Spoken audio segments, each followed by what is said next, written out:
Hey, what's up everybody? This is Tony. In this video, let me show you some of the most influential manga books that I own currently here in Japan, or just art books in general that have really inspired me and helped shape me into the artist that I am today, whatever that means. All right, let's get into it. One of my first big inspirational books was Norman Rockwell. So I bought this book a long time ago. It's huge. This book is huge. So this one covers all the works of Norman Rockwell up into the 60s, I believe, before he died. It starts here where he's just a regular like magazine artist. Basically, it was just like cover art, right? It's like a lot of Americana. I think when it starts getting into the 40s and 50s, he starts using a lot more photography in his work and using reference, and his approach to drawing is really good. He is inspired, and I'm also inspired a lot by Singer Sargent. He's an American artist that man, it's a really good artist. But you can see, like in these photos, it's almost like a caricature of people. So like there is actual reference photos that he uses, but he kind of twists it a little bit and he exaggerates certain parts of them. It makes it look a lot interesting. But anyway, oh man, I used to draw this all the time because I was always trying to find a style that was something like this. Like I wanted my style to be like a kind of a Norman Rockwell meets kind of a manga kind of style. And I was always searching for that, and I never quite found it. And then I got kind of sidetracked with life and whatnot and started doing different kinds of art. There's one drawing in particular. Here it is. Something about this drawing here, I don't know, it speaks to me because it's like, they're kind of caricaturized, but you still get like a lot of realistic rendering, but at the same time it looks kind of, I don't know, cartoony. Amazing stuff. But anyway, yeah, check out his work if you can. One of my most influential artists is Masamune Shirow. This is the creator of Ghost in the Shell. So back in the late 90s, the mid 90s, something like that, there was a Japan Expo in my hometown, and they brought some of his work. It showed me some of these photos. I was like, holy crap, this looks like Robotech, but like cooler. Oh my god, who is this guy? And I wanted to learn everything I could about him. He was doing this crazy cyberpunk stuff. There's this comic book store in Houston called Third Planet, and they would get all these import comic books, right? All of it would be in Japanese. I couldn't read a lick of it. But inside, it was these amazing pieces of black and white, just really amazing pen work, kind of cyberpunk, cool stuff. And I was like, who is this guy? I need to know everything about him. But later, he got famous for doing a Ghost in the Shell, which everybody knows. But anyway, I started with Appleseed, and he has a lot of different works. So I got all these from him. What people know him for the most is Ghost in the Shell. Now this is Ghost in the Shell book 2. I have the original book, but I brought this one from my hometown. This guy is so smart. The amount of research that he puts into his art, into his stories that he builds, is really intense. This guy is not just an artist, he's just a brilliant mind. So like all his footnotes of all this crazy like real science stuff that he puts inside. Now this is a collection of a book, but he would have all of these crazy detailed like plans, and I wish I had all my books. So like when I go back to the States, I'm gonna start bringing back a lot of my comics with me. Oh my god, this guy was a god to me, and then he became very influential to everybody else, even though they don't realize it, because from this stuff, you know, we get the Matrix, you know, things like that, crazy stuff. Next up, Gundam. So this is another one of those books that I picked up. I didn't know much about Gundam, but all I know is cool, badass looking robots. And the thing I really like about Gundam is there's really no good sides, and I thought that was a really interesting way to write stories. But I picked this up a long time ago. I picked this up in the 90s, dude. But like at the time, they weren't doing stuff like this. Look at this dog. Come on, bro. For real though. Anyway, good stuff. Highly influenced by this. All this really good sequential storytelling wasn't really being done in the States at the time, and I found it so inspiring, and I wanted to learn how to do this. So this is another one that I thought was kind of cool. It got me the whole idea of thinking of Western storytelling, but in a manga form. So this is Empire Strikes Back. as a manga, and it's so good. It's so good.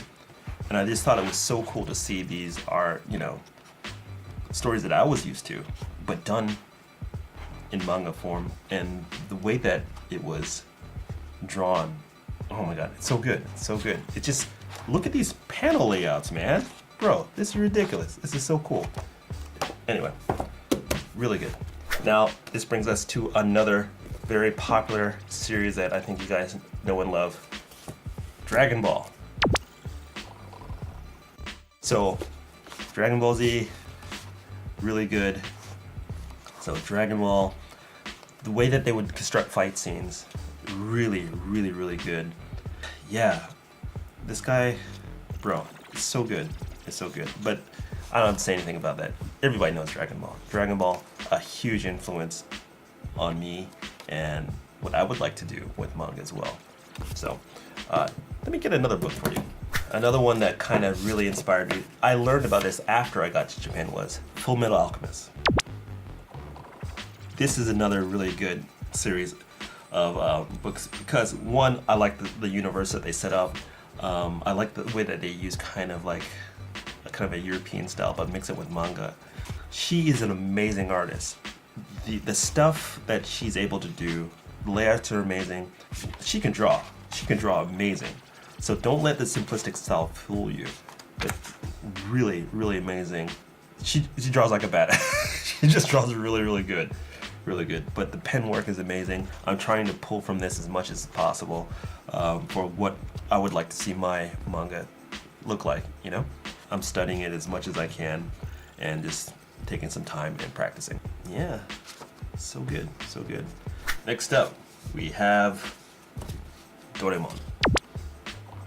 Doraemon is really good. I love the storytelling. It's so cute and like really simple. It's a classic. In the States, we didn't get much Doraemon stuff, unfortunately.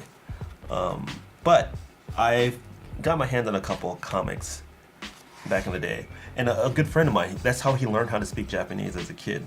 So his mom would make him read Doraemon comics. You know, it's for kids, right? So you can really learn Japanese by reading comic books. Dude, that is so true because it shows a simplified, like for the kanji that you don't know how to read, it kind of simplifies it for you, you know? So that's a little pro tip for you guys that want to learn Japanese. Buy some comics, it's fun.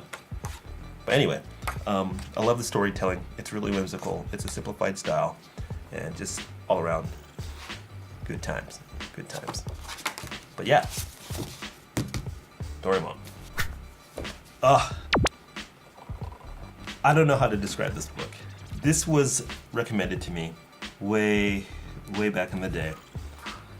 The thing I like about this book is like the line work is really simple. There's not too much line weight variation. But what I really like about it is the storytelling.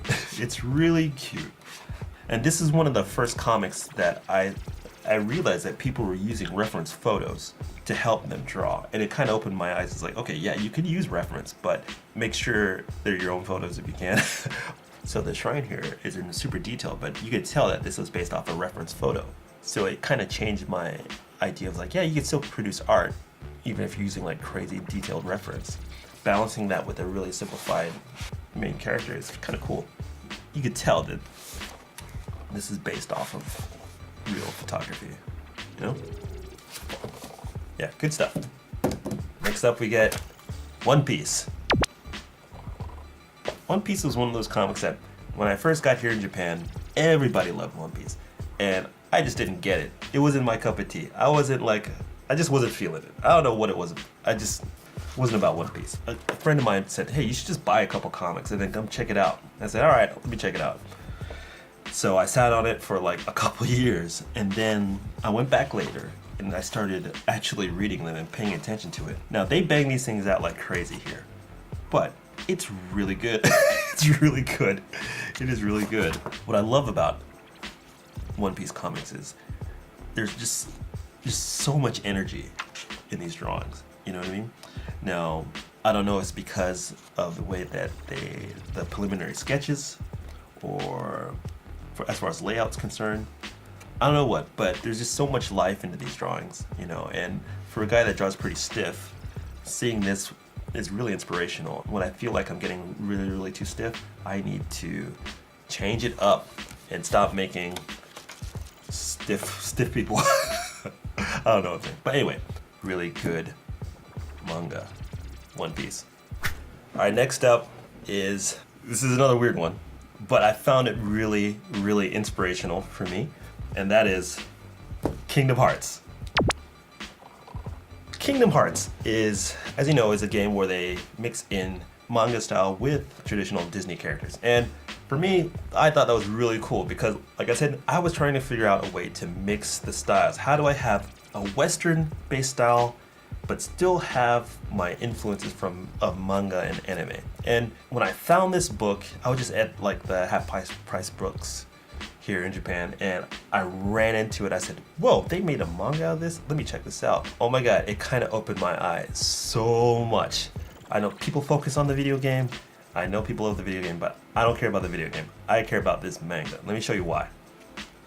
We all know how Disney characters look. You know, look, we got Mulan, you got, you know, Donald, you got Goofy, you know, all these characters. But it's drawn in an anime style.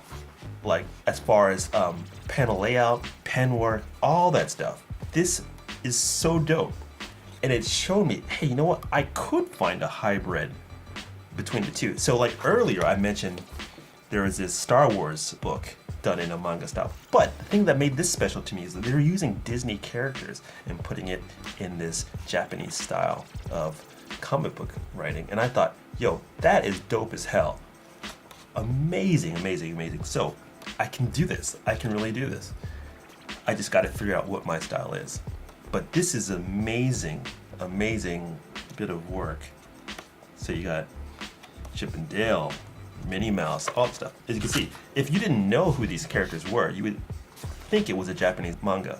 And technically it is. Really good. So Kingdom Hearts kind of showed me the light of what is possible. So there you have it, folks. Thank you so much for sticking with me on my top 10 influential books in my manga collection. Now granted, I have a lot more books that I find really influential, but these are the books that I have in my house right now that I can show you. So I hope you enjoyed watching this with me.